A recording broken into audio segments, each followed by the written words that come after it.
Mount Macedon has to be the most important set of 19th century gardens anywhere in Australia, and the National Trust has said so. So they've classified a square mile, in the old measurements, of Mount Macedon as being far more important than the individual properties on their own. And it was the place that everybody wanted to come to, and they spent vast amounts of money creating these beautiful homes and gardens.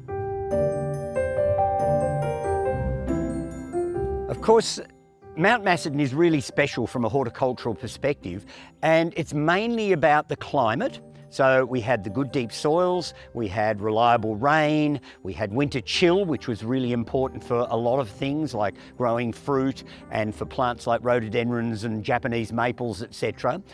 But it was also about the proximity to Melbourne. Mount Macedon was about halfway between Melbourne and the goldfields, so there was already road systems and infrastructure that had been built into place, so that not only was it climatically appropriate for people to live here, but it was also strategically a really good place to be because they had train services that could bring them to Mount Macedon. And of course, I guess the final thing that one needs to remember too is that once they'd built a government cottage up here, which meant that the Victorian governor would come up for the summer holidays, anybody who was anybody had to live at Mount Macedon. So it became the place to be, and it was like the hill station gardens of India, where in the summer everybody would migrate from the heat of the city, come up to Mount Macedon to horse ride, to play tennis, to entertain their friends, have musical soirees, and just have a lovely time.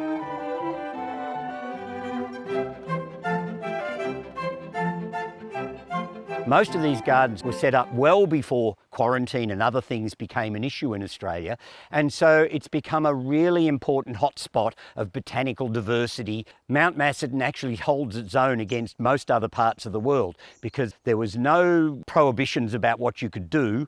And the whole point of these big gardens was in fact to show off to your compatriots and your neighbours about what you had and they didn't. So there was huge competition between garden owners to have the newest, the rarest, the most interesting in their garden that other people didn't have. The interesting thing from a 19th century perspective is that the botanising was being done in certain areas that either were unobtainable or were locked away from the botanists earlier. And so lots of stuff came in, for instance, say from Asia, particularly China and that part of the world, because suddenly they were able to get in there and discover what was there. Japan was in the same sort of situation. Places like New Zealand, the plant material was coming in from there. And in fact, Mount Macedon, at least in one or two of the gardens up here, have probably got as good a collection of New Zealand native plants as the Melbourne Botanic Gardens.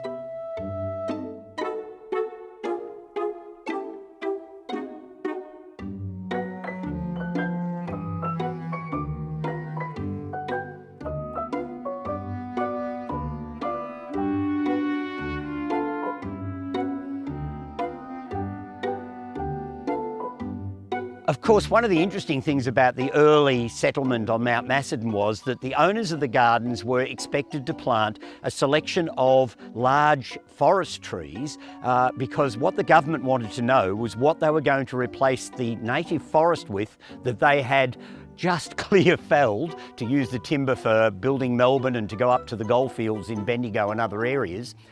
They didn't realise the forest would come back. So every landowner had to plant some forest trees. And of course, in Victorian times, the most iconic forest trees would have been conifers. So most of our large properties up here have quite a concentration of well-advanced sequoias, spruces, firs, cedars, all those amazing conifers because they were thought to be the things that they would in fact replace our native forests with.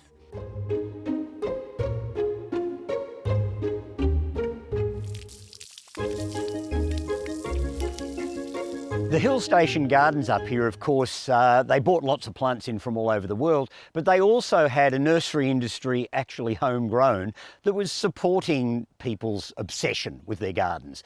And so the likes of Taylor and Sangster's nursery had probably the largest collection of rhododendrons at the time anywhere in Australia.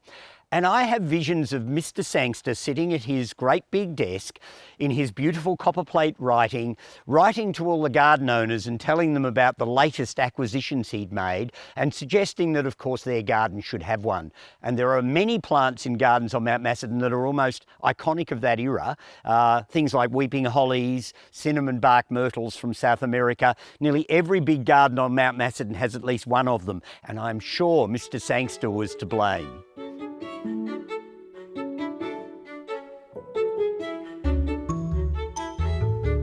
Of course, one of the things that drew people up to this area was the climate and the flora. And of course, we're an area where we've got mountain and alpine ash, so we've got some of the largest growing flowering trees in the world.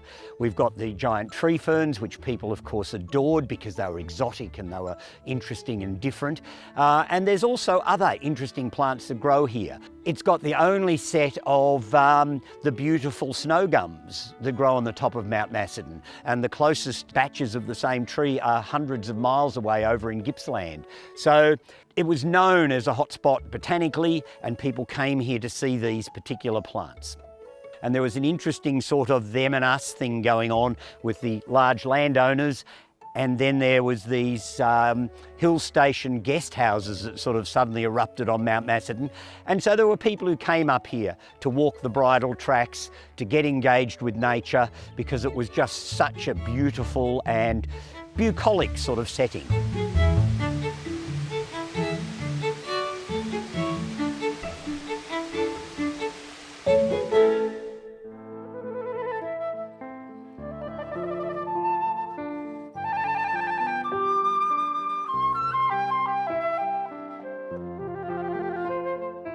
There were lots of interesting people who were engaged in this whole introduction thing of plants into gardens at Mount Macedon. And of course, the wealthy people would in fact go to people like Baron von Mueller, who was the government botanist, and he had a slightly interesting relationship with the public because he was head of the Botanic Gardens in Melbourne, but with his scientific background, he wanted to plant a scientific garden, which the public weren't keen about. So what in fact happened was, he became the government botanist, and then he was used by the garden owners as a sort of supplier. He loved to introduce things all over the place.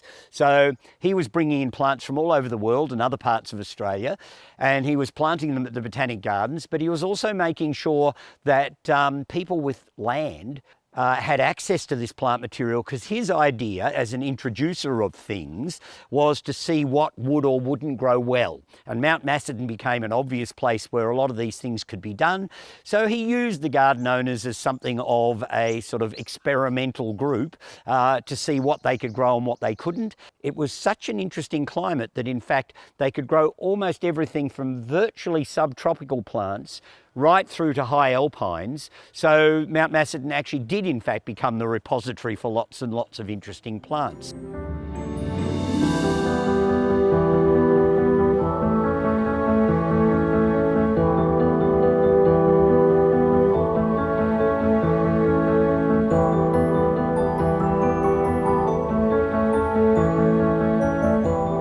The 19th century gardens up here are unique and really important. But gardens are not something that you can sort of hold in place per se. You can't sort of put them into aspic and they stay there. A house can be renovated back to its original form. A garden you can't, because what they started with in lots of cases was a bare block, and they planted trees. And they kept planting and they kept planting. They added to their collection whenever a plant became available. So why in fact wouldn't you keep doing that in these big gardens to add to the botanical diversity and make it interesting? I think these big gardens need to be continually reinvented and reinvigorated. You might not plant a cactus in a fernery, but you could certainly plant a metasequoia next to a European larch. I guess the question now is, how do we manage these properties into the long term? I think we need to be prepared to allow the gardens to evolve and change. get the right sort of information for people who want to engage with their gardens and not just keep them as was, and to help people to replant and change things. Climate change is coming in. The gardens will have to adapt, whether they want to or not. How we go about that, I think, needs to have people with local knowledge, people with historic knowledge of the gardens, and they need to work together to keep these gardens the important asset that they actually already are.